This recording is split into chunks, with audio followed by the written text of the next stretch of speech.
The moment it hit the internet, political Twitter, or X, as it was now known, ignited like dry brush under a flamethrower. The post was trending within minutes, and not because anyone thought it was insightful. Rather, people were waiting, some with dread, some with glee, for Jasmine Crockett's response. She wasn't one to let insults slide, and everyone knew it. But no one expected her reply to unfold the way it did. It happened just a few hours later. Crockett was scheduled to appear on MSNBC's The Rundown, a live primetime panel show covering the week's most talked about political moments. She was supposed to discuss legislation regarding voting rights, but the hosts knew the audience wanted something more, and they handed it to her on a silver platter. The host, Rachel Mendoza, leaned forward with a smirk that said she was teeing up a moment. "Congresswoman Crockett," she began, "before we get into today's voting rights bill, I'd be remiss if I didn't ask about the post former President Trump made this morning regarding, well, you."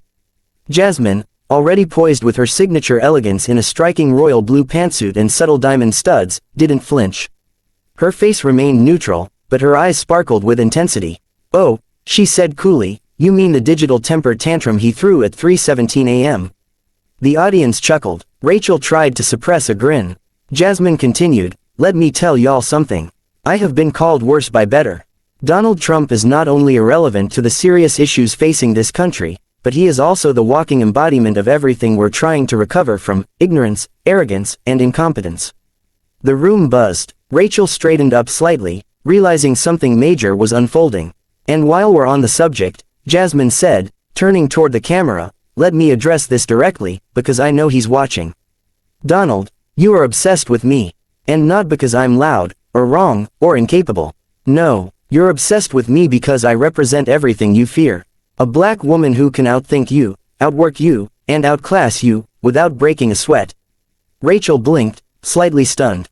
Jasmine was just getting started. "You think throwing out petty insults on the internet is a flex? That might have worked in 2016, but baby, it's 2025. People are tired. We're exhausted from your circus, your narcissism, your inability to take accountability for anything. You call me a fraud. That's rich coming from a man whose resume includes bankrupt casinos, hush money scandals, inciting an insurrection, and losing the popular vote, twice." The crowd inside the studio gasped. Some clapped. Rachel sat speechless. Jasmine didn't let up. "You say I can't dress? Darling, you wore a diaper on a golf course. Sit down." A producer somewhere screamed into an earpiece. The feed was live, and millions were watching. But Jasmine was unshaken, composed, unbothered, and laser-focused. "You call me low IQ. I graduated magna cum laude with a law degree. You struggle to spell your own wife's name in tweets." Laughter erupted. The panelists on the show looked at each other, stunned. "You want to talk about letting? I stood my ground when white supremacists flooded the Capitol. I pushed back against corruption, stood up for black lives, fought for reproductive rights, and co-authored bills that actually helped people. You played golf and peddled bleach cures." The impact of her words couldn't be overstated. Every news station cut to her segment. Conservative pundits began damage control within minutes, calling her unhinged, unprofessional, or worse. But even they couldn't deny it. Jasmine had just delivered one of the most viral, scathing takedowns in modern political history. Her staff, phones rang off the hook. Donations to her campaign surged by 6 figures within 24 hours. A clip of her response amassed 40 million views by evening.